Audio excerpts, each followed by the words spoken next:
Hello everyone, and welcome to my review of Welcome to Apocalypseburg. This is a LEGO Movie 2 set. It is a very large set, obviously.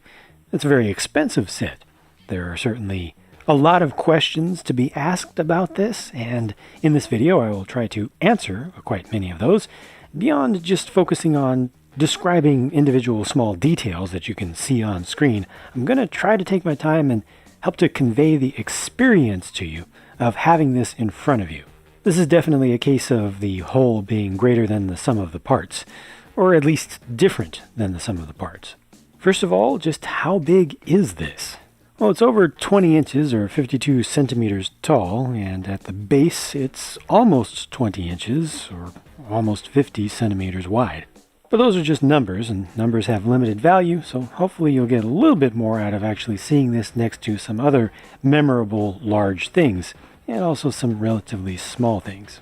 Welcome to Apocalypseburg is definitely very bottom heavy, with most of the width and mass down low, but it's not a situation where you have just a tiny thin tower that's unusable. They actually have usable space all the way up to the top and at the second to highest level as well, with the Lady Liberty head having some usable space inside of it that we'll get to a little bit later on. And just overall, the visual impact of this to me in person is fairly balanced. Comparing the completed set to the effort that goes into assembling it, it does not feel like this tries to trick the eye. It doesn't feel like it's overselling itself. It has depth, both literally and metaphorically. Focusing on the literal part of that, the base of this is an irregular shape, but it's roughly approximated by something that you would consider to be round. It's rounded towards the front. Obviously, there's a camera-friendly side, a most camera-friendly side to every LEGO set, just like most pieces of art. But unlike a lot of LEGO sets, this is not intended to only be used around the front, to only be displayed around the front. As you turn it around, you don't start to see ugliness, you don't start to see emptiness, you don't start to see any lack whatsoever until you get all the way around the back. And even there are these relatively plain, relatively flat surfaces here. There's a little bit of empty space here up above that I'll talk about a little bit later on, but this is still all usable, and this is still all part of the experience of the entire thing. This does not leave anything out back here. You can almost imagine this space being filled up. There's just a little bit of gap here, but this is kind of what I was saying with it seeming like it's rounded all around. It's really intended to be a centerpiece and not just backed up against a wall like many even large and expensive LEGO sets to date. And it's also not intended to be played with like a dollhouse like many LEGO sets to date.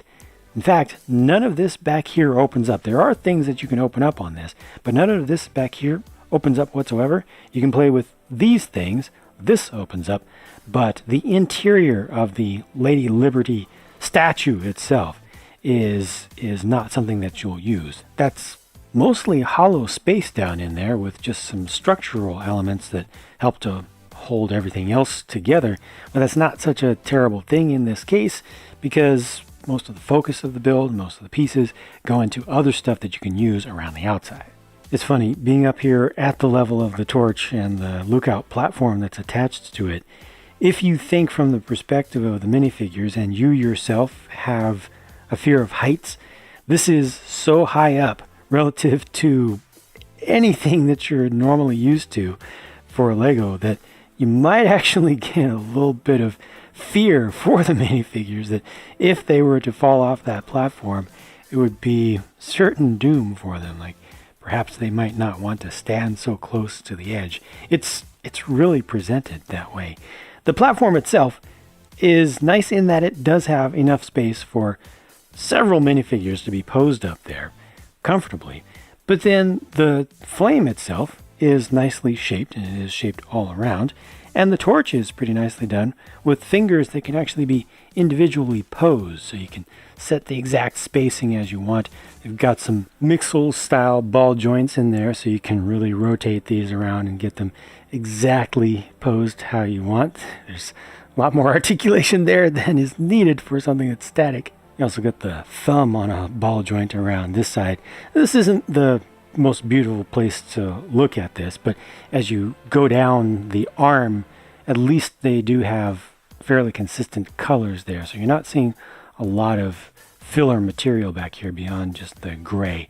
You do get that sand green color and the olive that's intended to represent some different colored tarnish and some dust. I'm just going to keep moving minifigures around throughout the video to give you a sense of scale. And fortunately, most of the spaces on this entire model that look like they're intended to be accessed by minifigs have minifig access, like these ladders that are cobbled together in different ways. Even down to the base here, to get up to that, you can see that there's a little suggestion of a different style of ladder here.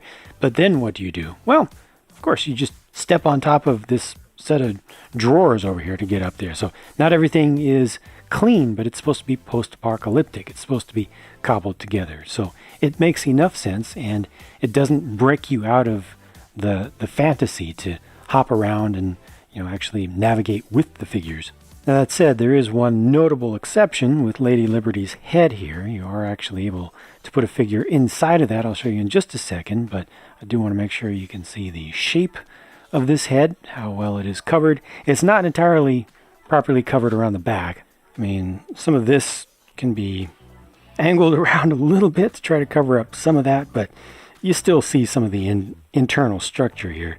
But again, looks like the designers did care about the colors of pieces, even parts that are not on the absolute exterior. So with the natural shadows of everything just casting onto the gray interiors, it doesn't stand out much, and it doesn't really distract from most angles unless you have really, really good lighting. Access to the interior of the head is afforded by simply removing the top of it. And LEGO refers to this as a chill out room, and there's just a bed there where you can lay. It doesn't look like the pillow is going to be that comfortable given that it is a steel grate. There's a single spot to hold, I guess it's supposed to be a coffee mug in this case, and sticker over on one side, little observation telescope, sticker on this side, double reference there with the Where Are My Pants guy and a little bit of Planet of the Apes movie poster. And a much more difficult to see sticker on the other side. Looks like somebody may have been using this spot as a sniper's nest to attack the Duplo invaders. So as you saw, there's no proper access for minifigures to get inside of that space, which is really in the crown more than the head. Also, the head itself is relatively solid, and there's no space inside of there that's usable. Let's move on to the first of the structures that's highest up. This one is Lucy's hideout. Of course, she will always be wild style to me. I like the build of that chair back there because it has a regular chair built into it, which makes it nice and smooth and round. I'm assuming that this statue out front with the Skeletron head on it is supposed to scare people away. I don't know, I think it kind of looks cool. You can get up to that rooftop space with this ladder on the side, and she also has a couple of mailboxes. Inside the lower one is, I believe, Green Lantern's ring, whereas the top one has something that looks very much like an air horn. This thing here is significant because it is a Marvel reference that they snuck into a piece of merchandise that is DC attached.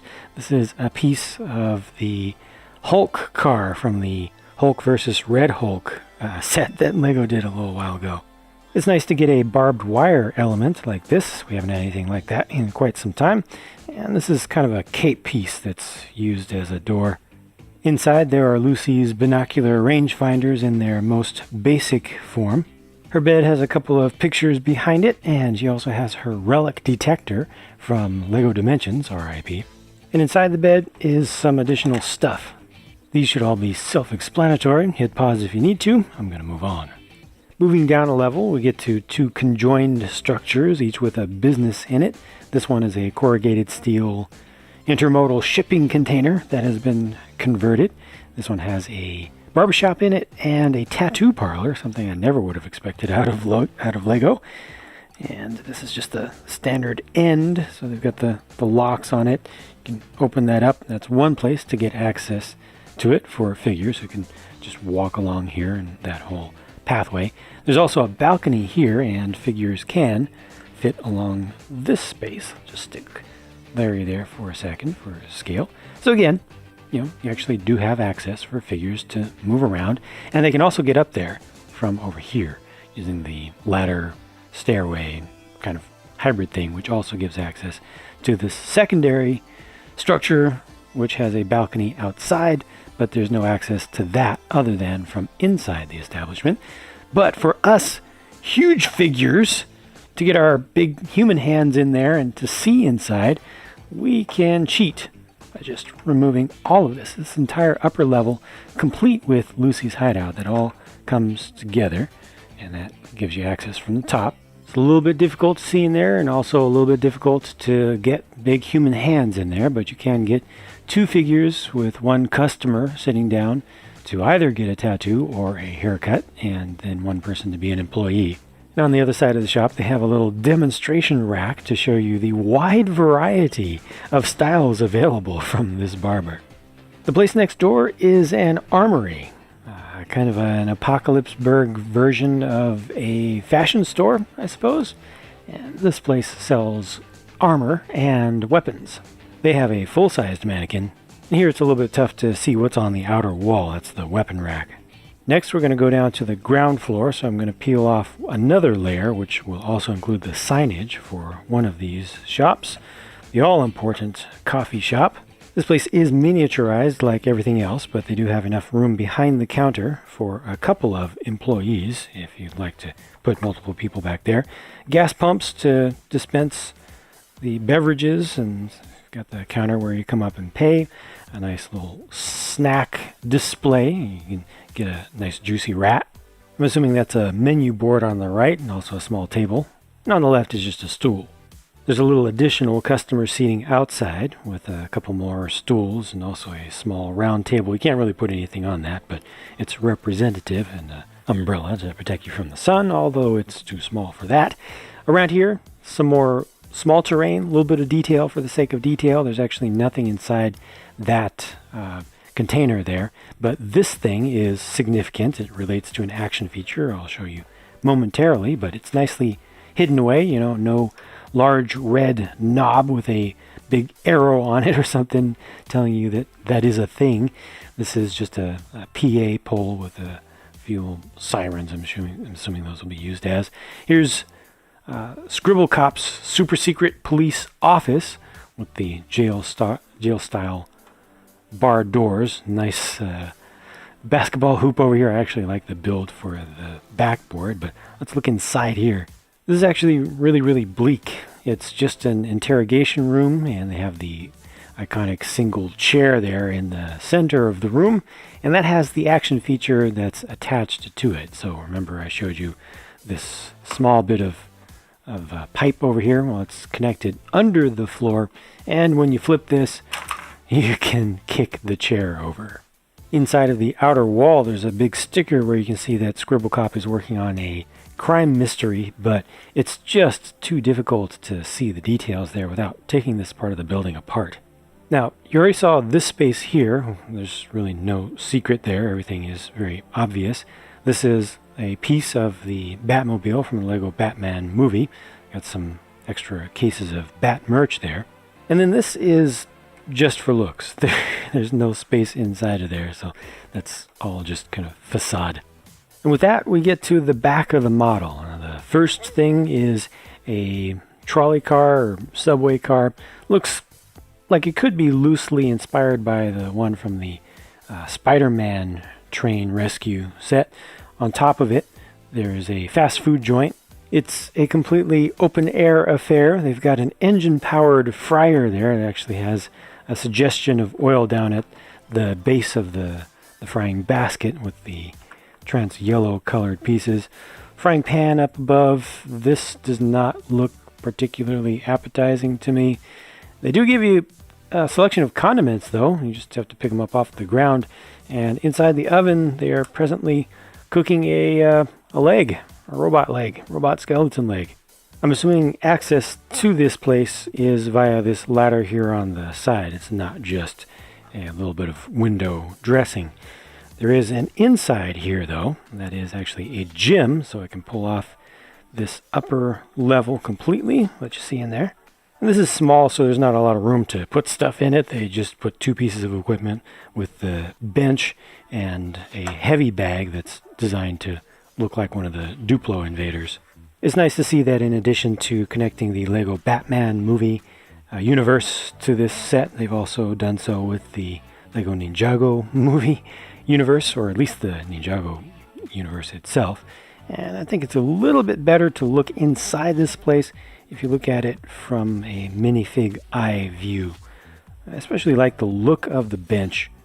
It just looks kind of fancy for a Lego thing to me. There's also a sticker on the back. Now this is the shower and spa, which is built in to a big reference to an old Model Team, very large truck set. They even have the original set number on the license plate. A little sticker over here, and that's all beaten up, and this is where you're supposed to take a soak. You see the shower over on the right. You also have a bar of soap, and that's pretty much it for this area.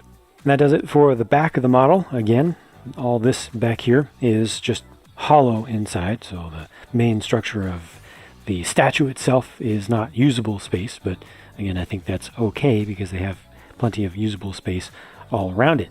And there's just a little bit more to see, a little bit more terrain, and one more structure. I don't yet know exactly what these are. They will be certainly made clear in the movie itself. This is entrance to the sewer for the sewer babies, although the way this is done doesn't really do all that much for you. They've got just an arm down there and then an egg. Now you can collect some of these pieces and ultimately make, if not a complete Skeletron, a nearly complete Skeletron by picking up the pieces from around, kind of a little treasure hunt, if you will.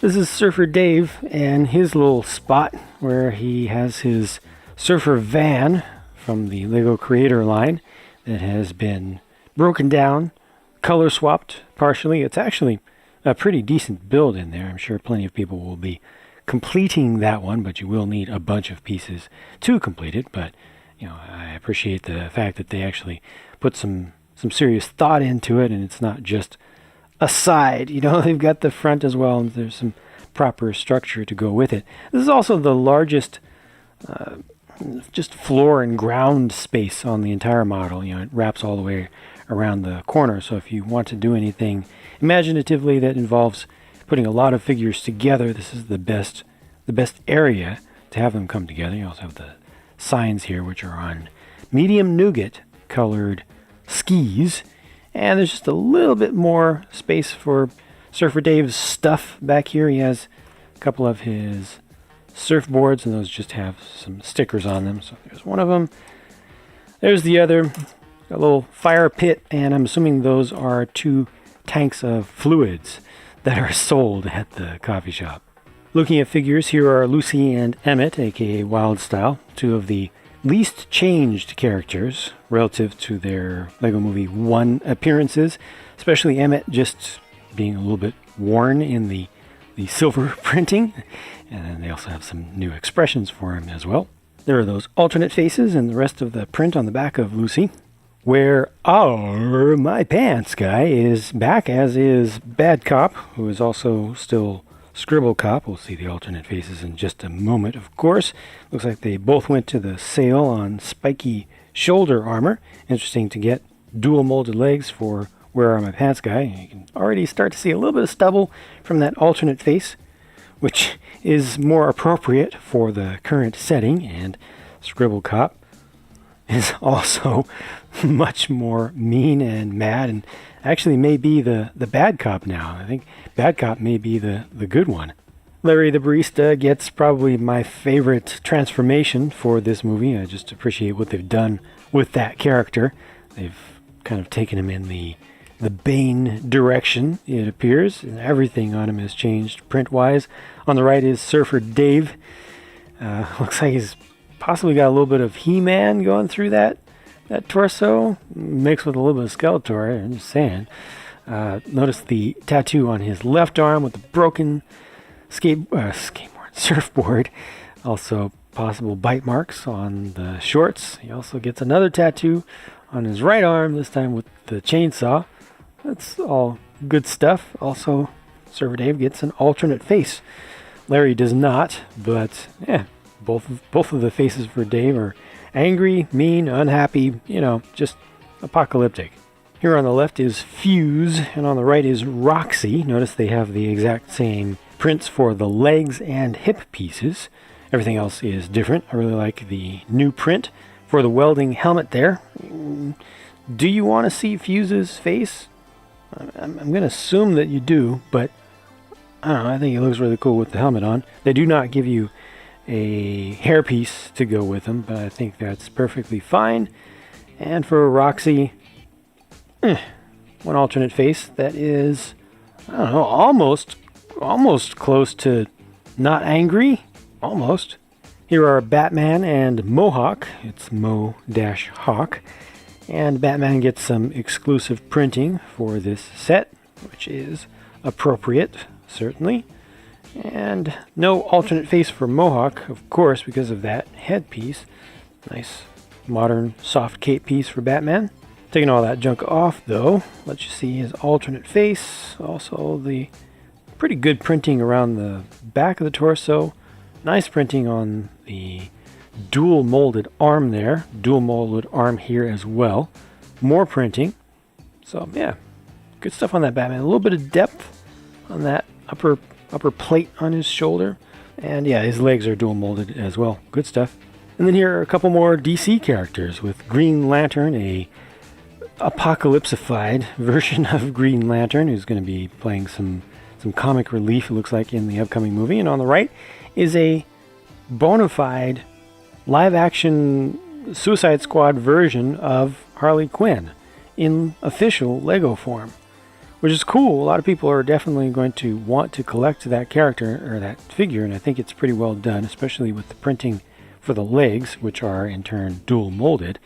But it feels very, very hypocritical of Lego to make that character, which is definitely 100% confirmed based on the Suicide Squad movie, not pulled from anything comics related. It's definitely not at all kid-friendly source material, and I'm fine with them doing this figure, but they just need to get their story straight on what they're willing to do in terms of family friendliness or not. I heard a designer or some Lego rep try to explain it away a little bit, that this set is supposed to be targeted towards older folks. It's a 16 plus set on the recommendation for on the box based on difficulty of the build. But come on, this is totally a toy set.